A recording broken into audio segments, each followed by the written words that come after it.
제 이름은 김금순, 올해 73살입니다. 사람들은 저를 보면 하나같이 고개를 갸웃거립니다.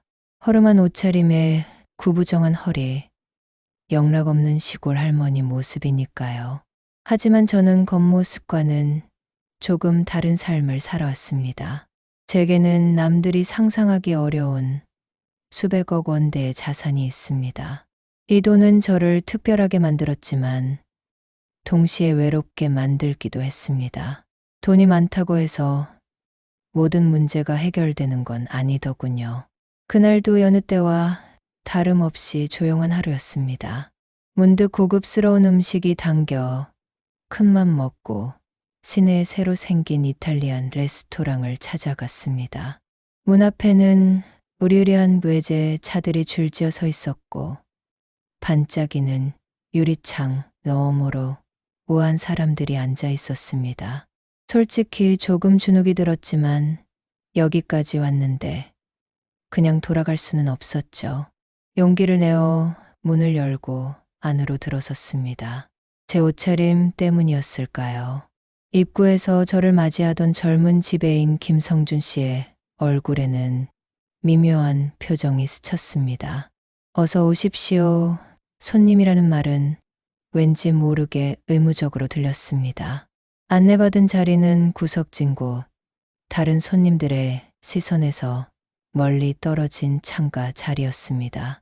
창밖으로는 화려한 도시 풍경이 펼쳐져 있었지만 제 마음은 왠지 모르게 씁쓸했습니다. 메뉴판을 펼치자 낯선 이탈리아어 투성이었습니다. 게다가 음식 가격은 제 예상보다 훨씬 비쌌습니다. 저는 그제야 제가 얼마나 이곳과 어울리지 않는 사람인지 깨달았습니다. 애초에 제가 이런 곳에 올 자격이 있나 하는 생각까지 들었죠. 그때였습니다. 옆 테이블에서 젊은 연인이 떠드는 소리가 제 귀에 박혔습니다. 저 할머니 혹시 길 잃으신 거 아니야? 우리 아파트 경비원 아저씨랑 똑같이 생겼네. 킥킥거리는 소리가 제 심장을 비수처럼 찔렀습니다. 애써 아무렇지 않은 척했지만 손은 부들부들 떨렸습니다. 김성준 지배인이 다시 다가와 제 주문을 받았습니다. 어르신, 무엇으로 드릴까요? 그의 목소리에는 여전히 알 수 없는 냉담함이 묻어 있었습니다. 저는 무심코 가장 비싼 스테이크를 가리켰습니다. 그러자 지배인의 눈썹이 살짝 움직였습니다. 정말 그 메뉴로 괜찮으시겠습니까? 양이 꽤 많은데 마치 제가 값을 치를 수 없을 거라 생각하는 듯한 말투였습니다. 화가 머리끝까지 치밀어 올랐지만 꾹 참았습니다. 네, 그거 주세요. 그리고 와인도 가장 비싼 걸로 한 병 주세요. 제 말에 지배인의 얼굴에는 당혹감이 스쳐 지나갔습니다. 알겠습니다. 잠시 후 와인이 나왔고 지배인이 잔에 와인을 따랐습니다. 저는 한 모금 마신 후 씁쓸한 표정으로 잔을 내려놓았습니다. 이 와인 맛이 좀 이상하네요. 다른 걸로 바꿔주세요. 지배인의 얼굴은 순간 붉어졌습니다. 손님, 이 와인은 저희 레스토랑에서 가장 좋은 와인입니다. 맛이 이상할 리 없습니다만 그의 목소리에는 짜증이 섞여 있었습니다. 저는 조용히 지갑에서 현금 뭉치를 꺼내 테이블 위에 던졌습니다. 바꾸라고 하면 바꾸세요. 무슨 말이 그렇게 많아요? 주변의 시선이 일제히 저에게 쏠렸습니다. 여기저기서 웅성거리는 소리가 들렸고 일부 손님들은 대놓고 저를 비웃는 듯 했습니다.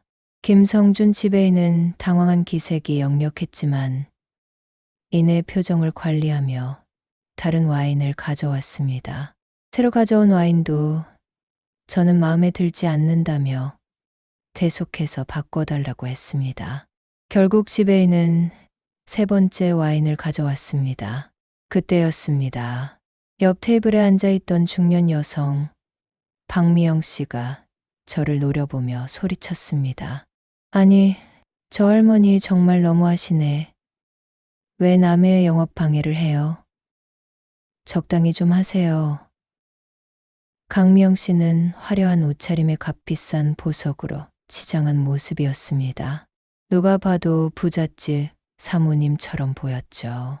저는 박미영 씨를 쳐다보며 말했습니다. 내가 내 돈 내고 와인 바꾸겠다는데 당신이 뭔 상관이에요? 그러자 박미영 씨는 자리에서 벌떡 일어나더니 저에게 다가왔습니다. 뭐요? 이 할머니가 진짜 확 그냥 경찰에 신고할까 보다. 김성준 지배인은 난처한 표정으로 이 상황을 지켜보고 있었습니다.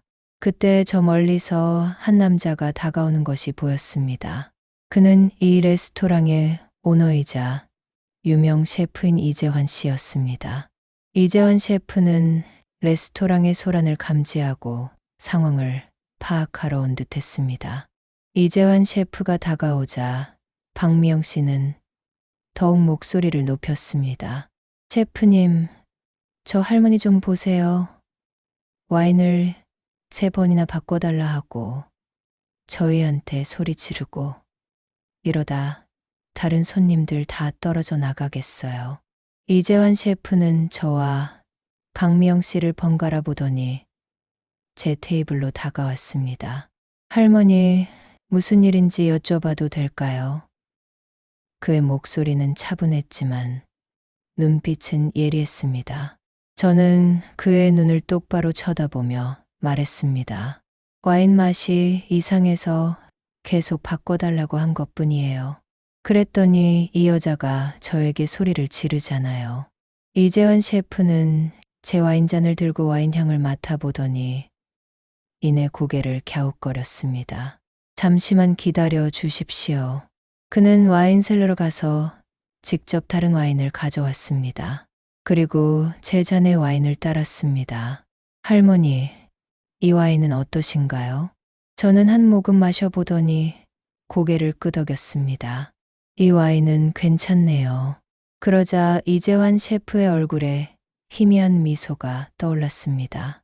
다행입니다. 그는 박미영 씨에게 다가가 정중하게 사과했습니다. 손님, 저희 레스토랑에서 불편을 드린 점 진심으로 사과드립니다. 박미영 씨는 여전히 못마땅한 표정이었지만 셰프의 사과에 더 이상 화를 내지는 않았습니다. 이재환 셰프는 다시 제게 다가와서 물었습니다. 할머니, 혹시 음식은 입에 맞으시는지요? 저는 고개를 끄덕였습니다. 네, 음식은 맛있네요. 그날 저는 그 레스토랑에서 가장 비싼 음식과 와인을 마음껏 즐겼습니다. 계산을 할 때 김성준 지배인은 여전히 얼떨떨한 표정으로 저를 바라보았습니다. 저는 그의 눈을 똑바로 쳐다보며 말했습니다. 다음에도 또 올게요. 그때는 좀 더 친절하게 대해주세요. 며칠 후 저는 다시 그 레스토랑을 찾았습니다. 이번에는 김성준 지배인이 저를 보자마자 밝은 미소로 맞이했습니다. 어서 오십시오, 할머니. 이쪽으로 안내해 드리겠습니다. 그는 저를 가장 좋은 창가 자리로 안내했습니다. 저는 메뉴판을 보다가 가장 비싼 코스 요리를 주문했습니다. 지배인은 놀라는 기색 없이 제 주문을 받아 적었습니다. 식사를 하던 중 저는 문득 주변을 둘러보았습니다. 지난번에는 저를 비웃던 손님들이 이제는 저를 신기한 듯 바라보고 있었습니다. 어떤 젊은 여성은 저를 향해 작게 고개를 숙여 인사하기도 했습니다. 저는 씁쓸하게 웃었습니다. 돈이 사람을 이렇게 바꿔놓는구나 싶었습니다. 그때 이재환 셰프가 제 테이블로 다가왔습니다. 할머니, 지난번에 불편을 드린 점 다시 한번 사과드립니다. 저는 괜찮아요. 신경 쓰지 마세요. 그는 제 맞은편 의자에 앉더니 조심스럽게 말을 꺼냈습니다. 사실은 제가 할머니께 드릴 말씀이 있습니다. 저는 그의 말에 귀를 기울였습니다. 그는 한참을 망설이더니 마침내 입을 열었습니다. 사실은 할머니께서 지난번에 드신 와인 맛이 이상하다고 하셨을 때 저는 솔직히 할머니께서 와인 맛을 잘 모르실 거라고 생각했습니다. 단순히 비싼 와인을 시키고 트집을 잡는 거라고 오해했습니다. 저는 아무 말 없이 그의 말을 들었습니다. 그는 계속해서 말을 이어갔습니다.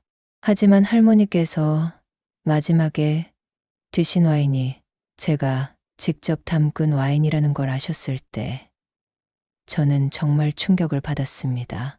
그 와인은 제가 심혈을 기울여 만든 와인인데 할머니께서는 그 맛을 정확히 알아채셨던 겁니다. 저는 조용히 미소를 지었습니다. 그는 제게 고개를 숙이며 말했습니다. 죄송합니다, 할머니.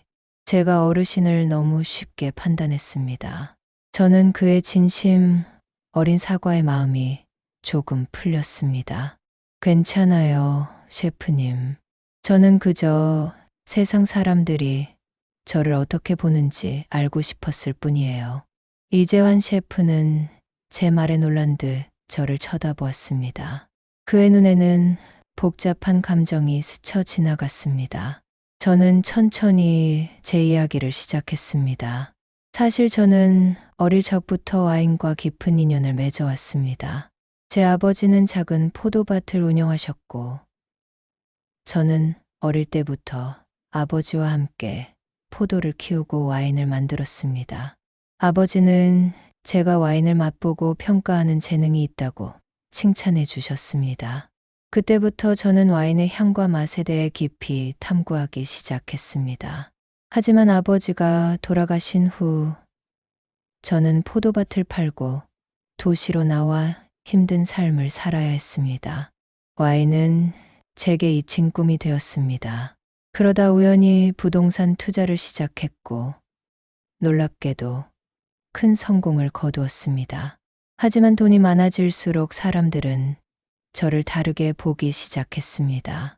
겉모습만 보고 판단하고 돈 때문에 저에게 접근하는 사람들이 대부분이었습니다. 저는 점점 사람들을 믿지 못하게 되었습니다. 이재환 셰프는 제 이야기를 들으며 조용히 고개를 끄덕였습니다. 그의 얼굴에는 안타까움과 이해가 뒤섞인 표정이었습니다. 저는 계속해서 말했습니다. 그래서 저는 지난번에 이곳에 와서 일부러 허름한 옷을 입고 와인을 계속 바꿔달라고 했습니다. 사람들이 저를 어떻게 대하는지 보고 싶었거든요. 그는 제 말에 깊은 한숨을 쉬었습니다. 제가 어르신의 깊은 뜻을 헤아리지 못했습니다. 정말 죄송합니다. 저는 그의 진심을 느낄 수 있었습니다. 그때였습니다. 박미영 씨가 이재환 셰프에게 다가와서 말을 걸었습니다. 셰프님, 제가 지난번에 저 할머니한테 함부로 말한 거 죄송하다고 사과하고 싶은데 박미영 씨는 제 눈치를 살피며 머뭇거렸습니다. 저는 미소를 지으며 말했습니다. 괜찮아요, 박미영 씨. 오해할 수도 있었죠. 박미영 씨는 제 말에 안도한 듯 활짝 웃었습니다. 할머니, 정말 죄송했어요. 그때는 제가 너무 성급했어요. 그날 이후 저는 그 레스토랑의 단골이 되었습니다. 김성준 지배인은 저를 볼 때마다 환한 미소로 맞이했고, 이재환 셰프는 항상 제 취향에 맞는 와인을 추천해 주었습니다. 박미영 씨도 저를 만날 때마다 반갑게 인사하며 지난번 일에 대해 미안해했습니다. 저는 그곳에서 진정한 존중과 이해를 받으며 편안함을 느꼈습니다. 하지만 제 삶의 진정한 반전은 그 후에 찾아왔습니다. 어느 날 이재환 셰프가 저에게 조심스럽게 제안을 했습니다. 할머니, 혹시 저희 레스토랑의 와인셀러 컨설팅을 맡아주실 수 있으실까요? 할머니께서 와인에 대한 깊은 지식을 가지고 계신다는 것을 알고 있습니다. 저는 그의 제안에 깜짝 놀랐습니다. 저는 이미 늙고 쇠약한 할머니인데 제가 무엇을 할 수 있을까요? 하지만 그는 진심으로 저에게 도움을 청하는 듯 했습니다. 저는 그의 진심에 감동했고 그의 제안을 받아들이기로 했습니다. 그때부터 제 삶은 완전히 바뀌었습니다. 저는 이재환 셰프의 레스토랑에서 와인 컨설턴트로 일하게 되었습니다. 저는 제 오랜 경험과 지식을 바탕으로 레스토랑의 와인 리스트를 개선하고 직원들에게 와인 교육을 시켰습니다. 제 조언 덕분에 레스토랑의 와인 매출은 급증했고 손님들의 만족도도 높아졌습니다. 저는 다시 와인과 함께하는 삶을 살게 되었습니다. 어릴 적 아버지와 함께 포도밭에서 와인을 만들던 시절의 행복을 다시 느낄 수 있었습니다. 그리고 이재환 셰프, 김성준 지배인, 박미영 씨를 비롯한 많은 사람들과 진심으로 교류하며 따뜻한 관계를 맺게 되었습니다. 제가 수백억 원대의 자산을 가진 할머니라는 사실은 더 이상 중요하지 않았습니다. 사람들은 저의 겉모습이나 돈이 아니라 저의 지식과 경험, 그리고 진심을 보고 존중해 주었습니다. 저는 비로소 진정한 부유함이 무엇인지 깨달았습니다. 그것은 돈이 아니라 사람들과의 따뜻한 관계와 제가 가진 재능을 다른 사람들을 위해 사용할 수 있는 기회였습니다. 저는 그 레스토랑에서 황운역의 새로운 인생을 살게 되었습니다. 매일 아침 설레는 마음으로 레스토랑으로 향했고 저를 반기는 사람들의 얼굴을 보며 행복을 느꼈습니다. 저는 더 이상 외롭지 않았습니다. 어느 날 저는 이재환 셰프에게 말했습니다. 셰프님, 제가 직접 와인을 만들어 볼까 하는데 혹시 포도밭을 구해줄 수 있으실까요? 이재환 셰프는 제 말에 놀란 듯 저를 바라보았습니다. 할머니, 정말요? 저는 고개를 끄덕였습니다. 네, 제 오랜 꿈이에요. 이재환 셰프는 제 꿈을 이루어주기 위해 발벗고 나섰습니다. 그는 전국을 돌아다니며 저에게 적합한 포도밭을 찾아주었습니다. 그리고 마침내 저는 경치 좋은 곳에 작은 포도밭을 갖게 되었습니다. 저는 직접 포도를 심고 가꾸고 와인을 만들었습니다. 제가 만든 와인은 이재환 셰프의 레스토랑에서 판매되었고 많은 손님들에게 큰 인기를 얻었습니다. 사람들은 제가 만든 와인에서 인생의 깊은 맛을 느낄 수 있다고 칭찬해 주었습니다. 저는 와인을 통해 사람들과 소통하고 제 인생 이야기를 와인에 담아냈습니다. 와인은 제게 단순한 술이 아니라 제 삶의 모든 희로애락이 담긴 소중한 존재가 되었습니다. 저는 지금도 매일 포도밭에 나가 포도를 가꾸고 와인을 만듭니다. 제 주변에는 저를 진심으로 아끼고 사랑해주는 사람들이 가득합니다. 저는 이제야 비로소 진정한 행복을 찾았습니다. 겉모습이나 돈으로는 살 수 없는 마음속 깊이 우러나오는 행복을 말입니다. 혹시 여러분의 삶에도 겉모습만 보고 판단하거나 돈 때문에 생겨나는 오해와 갈등이 있지는 않나요? 때로는 겉으로 드러나는 것보다 더 깊은 진실이 숨어 있을 수도 있다는 것을 잊지 말아주세요. 우리는 모두 각자의 자리에서 자신만의 아름다운 이야기를 만들어가고 있으니까요. 여러분의 삶에는 어떤 깊은 맛이 숨어 있나요?